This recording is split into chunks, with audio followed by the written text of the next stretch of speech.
došao je taj dan da počnem sanirati i kitati otvore na kući. O čemu se tu točno radi? Pogledajte. Dugo sam tražio majstore koji će mi doći da naprave taj dio posla.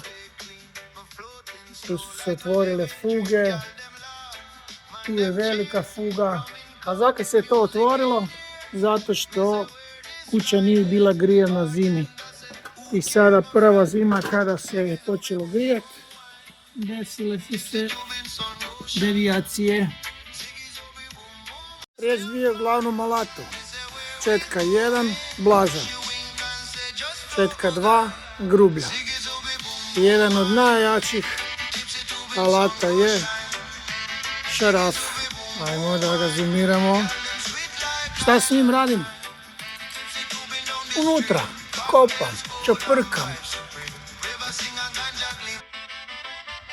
Fentin, nezaboravni dio priče. Jedan od glavnih aktera. Teški otrov, ERA 2300, Einspritz. Pur pjena za drvo. Vidjet ćemo kako će ona raditi. Kada se pur pjena sredi, onda idemo sa brtilom. To ćemo fino namazati da se produži rok trajanja preko pur pjene, naravno. Za manje rupe imamo ovo ljepilo brtvilo MS 910 Einspritz.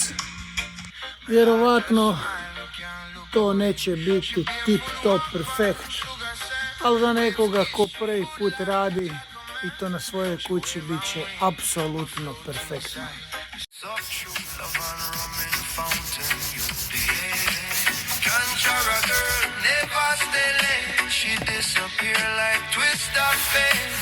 One gold chain, red hibiscus girl, but all